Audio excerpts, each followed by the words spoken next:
Hello, this is Professor R.P. Singh from the Department of English and Modern European Languages, University of Lucknow. This lecture is under Migrated Women's Literature, and today I shall be talking on the theme, on the issue, migration and multiculturalism. When we look at migration, we find that the trend of migration is very vivid, it is quite popular and also very frequent in post 80s world scenario.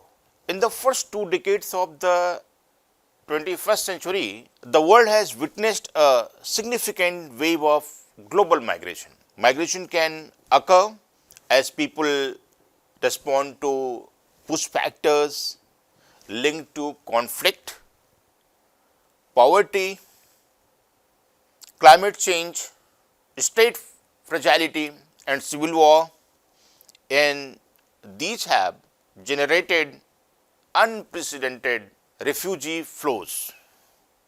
At the same time, migrants can in some ways be pulled towards host countries, drawn by the relative safety, hopes for employment and prosperity, and the opportunities for development that the neighboring or distant lands appear to offer.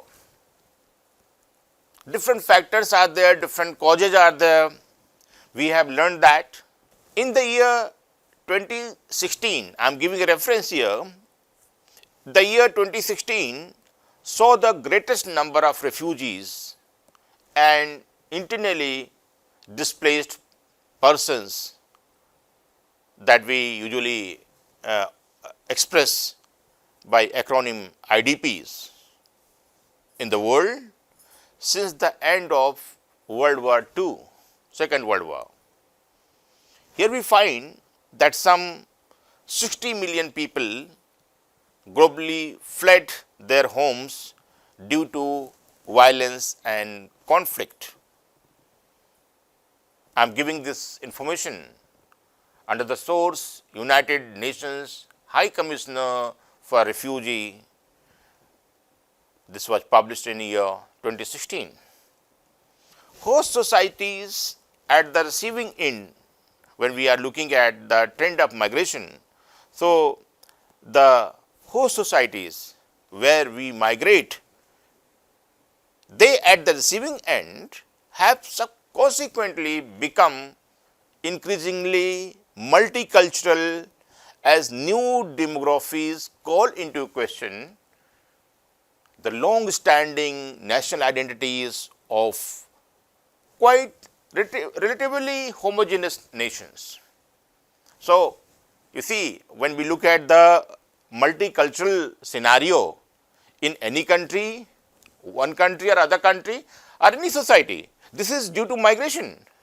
Because if we look at the basic construct, every society, every cultural landscape, every linguistic culture, a culture that is defined by certain factors that it entails. But when the fellow people from other culture, other civilization, other country, other nationality, they come, they bring something of their own. And there is a carnivalesque.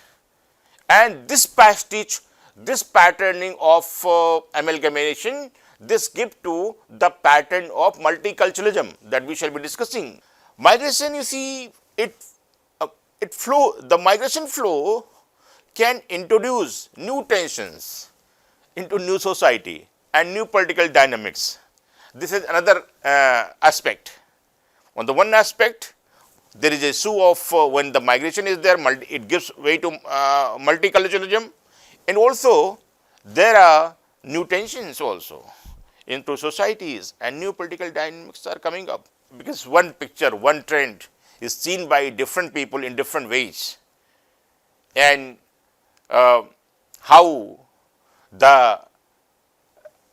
one trend is negotiated by different patterning of human emotions. That is a point to be considered here. That is very significant research question, also very significant point of deliberation with reference to migration and multiculturalism.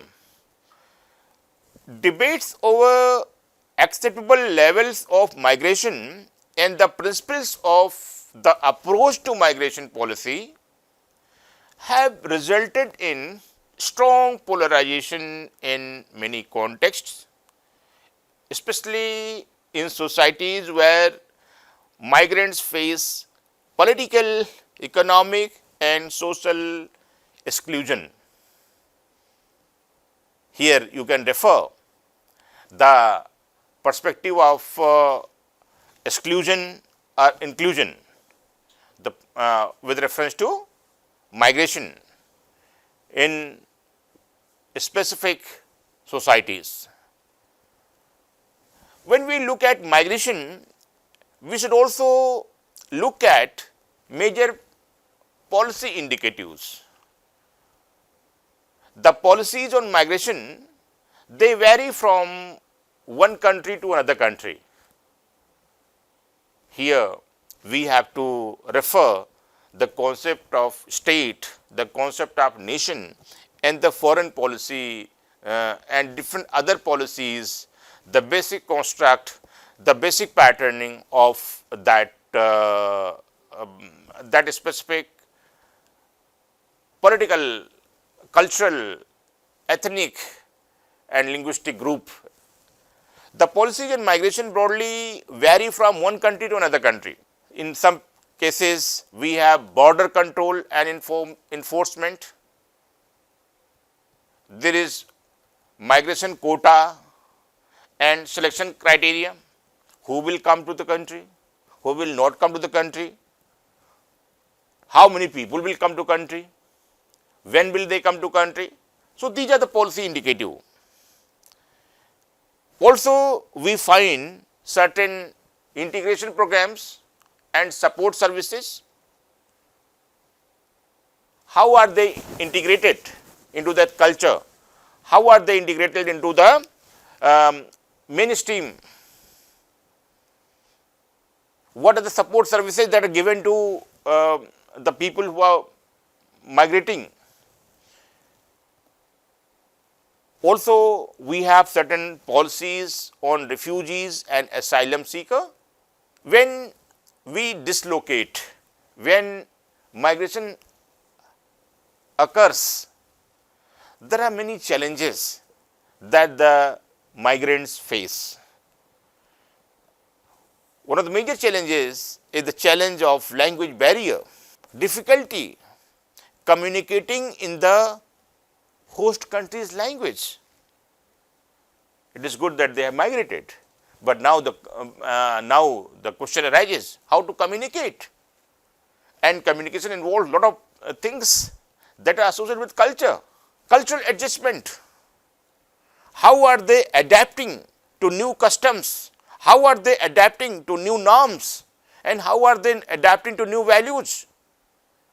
This leads to what we call very frequently the cultural adjustment associated with migration. Legal issues, documentation issues, they also crop up. The migrant has to navigate very complex legal process in obtaining necessary document, the documents related to the citizen services, civic services, public services and so on. Employment and economic integration, how to find stable, well-paying jobs, accessing education, accessing training and other major requirement for employment and sustenance. Housing and accommodation is also a very significant issue, a very significant challenge, because how to secure affordable, suitable housing. This is a big problem, deadlock in migration. Social isolation and loneliness. A lot of psychological issues come up. The person who is leaving his or her country behind and going to a new landscape, going to a new cultural setting. So they have to build new social networks. And here they have to combat a lot of issues relating with loneliness, trauma, isolation, ennui, and so on. We cannot deny the fact of racism and discrimination, facing prejudices, bias, and exclusion. Such patterns are very common in the lives of the people who are migrating from one context, cultural context, to another cultural context. And also not that major, but very important in the well-being and in the process of, in the patterning of decent living of individual, access to health care and social services. So the problem comes up regarding the navigation, how to navigate healthcare systems and how to access essential services in this regard. And if we are when we look at literature, we look at different cultural product, we look at the reception in different popular culture also, cinema, other entertainment industry. So one point is very significant that is raised, that is trauma and mental health.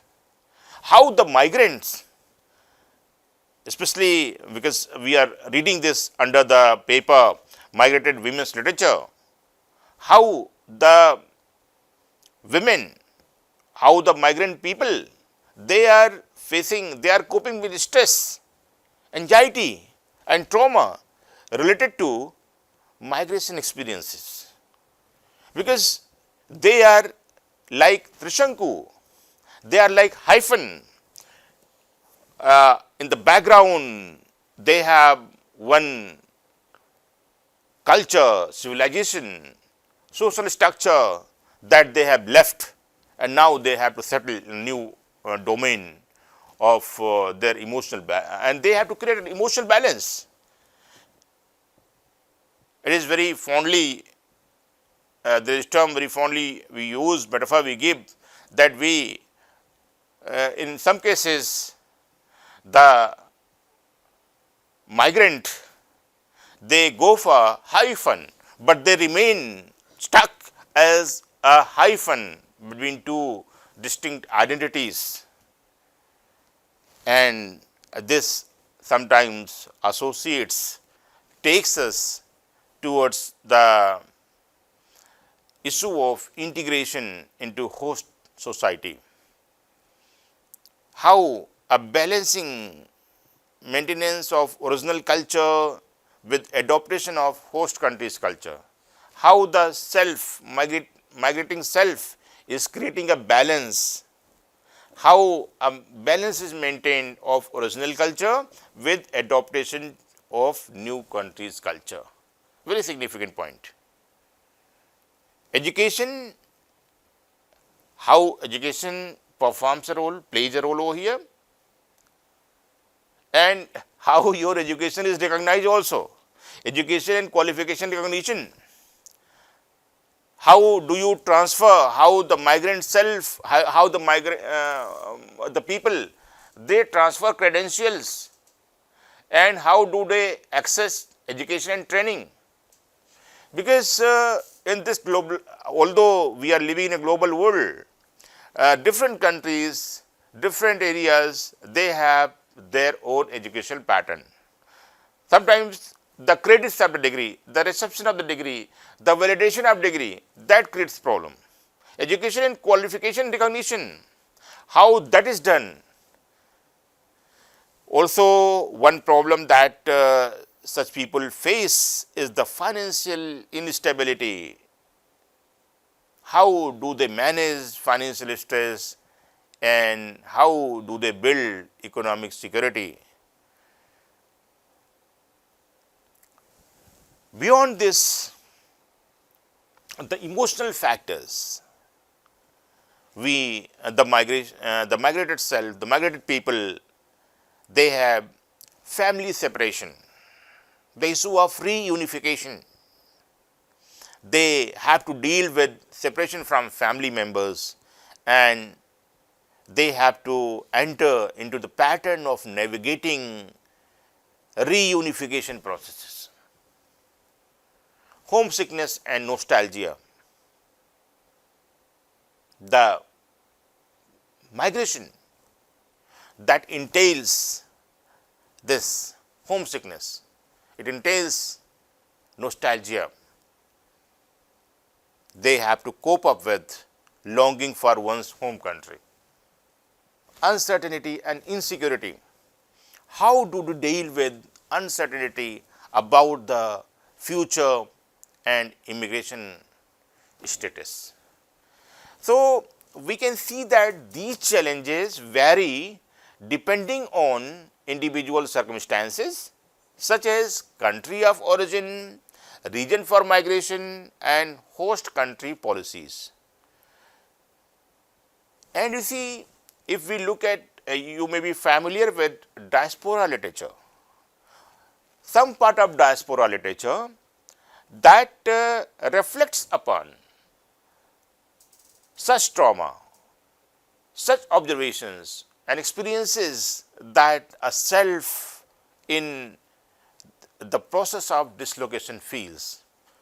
We cannot deny the fact that the host countries, they are not finding any challenges. They are also facing challenges because they have to absorb, they have to accept, they have to assimilate with a population that is coming from another landscape, that is coming from another cultural setting.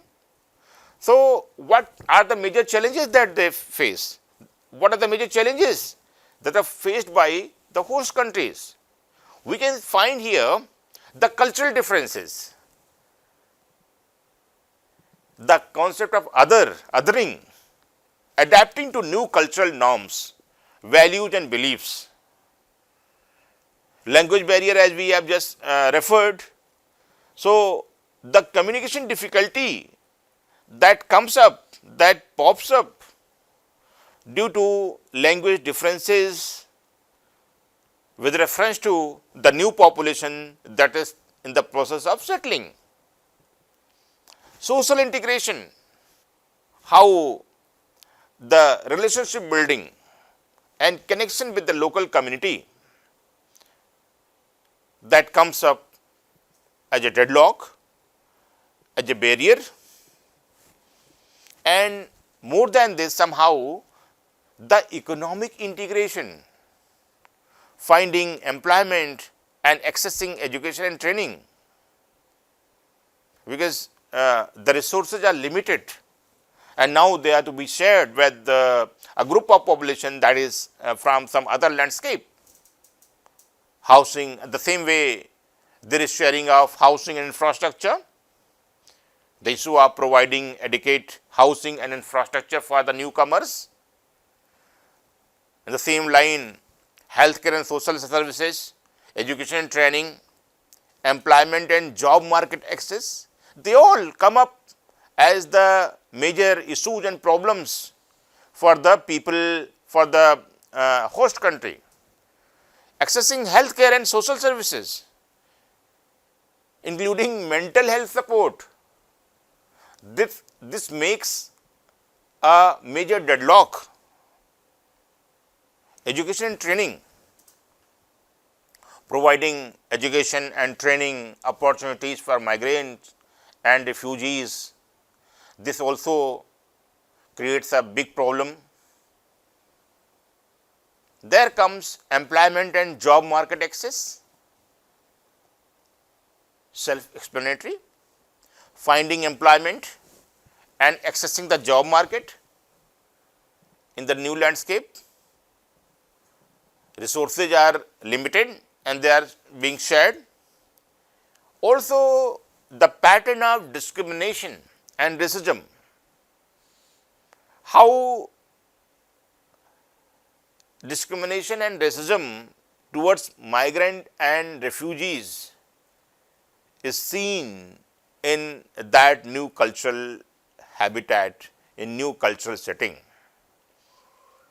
The people from host country, they are also forced to address security and safety concerns related to migration, and they are also tending to manage resources to support migrant and refugee integration. Because here comes the issue of resource allocation, because resources are limited on this earth, but based on the political economy, based on the demographic balances, we have to divide that, we have to and the state plays a major role over there. But now in this case, when there is the inflow of migration, so how that is being reallocated, how that is being shared.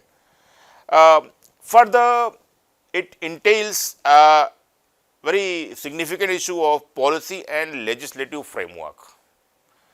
Here, there is an issue of developing and implementing effective policy and legislative frameworks, so that whosoever has migrated and is now in a new domain, new cultural, political, economic setting, how to manage that scenario. Here, the host citizen, the citizen of the country where migrants have gone, they have settled. So they have now to play some roles also, role towards inclusion. How community engagement is there? How much participation is there? They foster community engagement and participation in integration effects. Some integration effect are to be followed. And how are they assisting the new brethren in supporting, how are they supporting the migrants and refugees who have experienced trauma? So how do they address trauma? This is also a very significant issue to be taken care of, to address with reference to the responsibilities and adjustment policies and patterns of the host society. Ultimately, we can say that balancing the need for integration with the importance of preserving diversity. How integration and diversity, they are being balanced. You see, the ultimate urge for freedom, the ultimate urge for association with one's own culture, one's own values, one's own language, one's own belief. So how they are integrated, how soothing, how democratic the policies of inclusion are. Host societies must address these challenges to create an inclusive and supportive environment for migrants and refugees, with the purpose to promoting successful integration and social cohesion. In view of this, when the United Nations Secretary General Antonio Guterres took office in the year 2017, we all know that he was previously the UN High Commissioner for Refugees. He was in that office, UNHCR. He urged countries to embrace the reality of multiculturalism in the wake of current increased migration flows.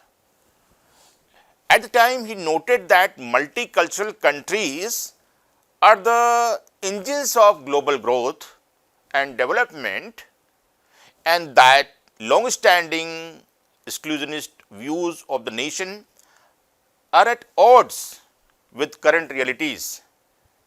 So, he referred to the principles of accountability, rights and responsibilities from the basis. He says that they form the basis for democratic management and migration within countries. Migration, therefore, it should be recognized not only as a challenge, but also an opportunity. I quote here the statement of Antonio Guterres. In multicultural settings, social cohesion can be fostered when civil society cuts across lines of division in the society.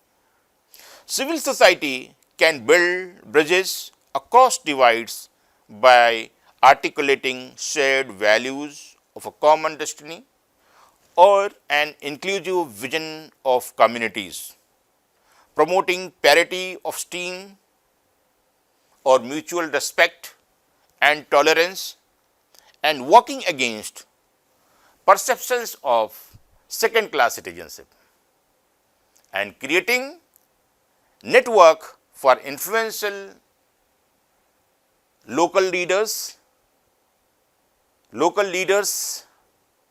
able to communicate and interact with others across lines of social difference.